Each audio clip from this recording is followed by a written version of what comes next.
Health insurance తీసుకుందాం కానీ cover ఎంత తీసుకోవాలి తెలియట్లేదు అనుకునే వాళ్ళందరికీ ఈ వీడియోని డెడికేట్ చేస్తున్నాము.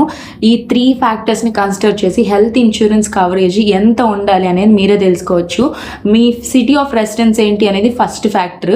మీరు ఒకవేళ బిగ్ సిటీ ఆర్ టైర్ 1 సిటీలో హైదరాబాద్, బెంగళూరు, ఢిల్లీ లాంటి టైర్ 1 సిటీస్లో ఉంటే మీ మెడికల్ కాస్ట్ కొంచెం ఎక్కువ ఉంటుంది కాబట్టి మినిమం 10 to 15 lakhs కవరేజ్ తీసుకోండి. మీరు టైర్ 2 సిటీలో ఉంటే మెడికల్ కాస్ట్ కొంచెం తక్కువ ఉంటుంది కాబట్టి 5 to 10 lakhs వరకు కూడా సరిపోతుంది. సెకండ్ థింగ్ ఏంటి అంటే యాన్యువల్ ఇన్కమ్, మీ ఇయర్లీ ఇన్కమ్ ఎంత ఉంటుంది అని.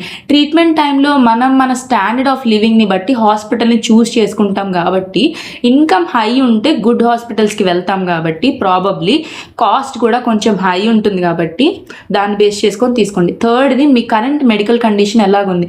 మీకు ఆల్రెడీ ఏదైనా ప్రీ ఎగ్జిస్టింగ్ డిసీజెస్ ఉన్నా, బిఎంఐ కొంచెం హై ఉన్నా, లేదంటే ఫ్యామిలీ హిస్టరీలో ఏదైనా డయాబెటీస్, హార్ట్ ప్రాబ్లమ్స్ లాంటి డిసీజెస్ వచ్చి ఫ్యూచర్లో మీకు కూడా వచ్చే ఛాన్స్ ఉంది అని మీరు ఎక్స్పెక్ట్ చేస్తున్నా కొంచెం హై కవరేజ్ ఉన్నది తీసుకోవడం బెటర్.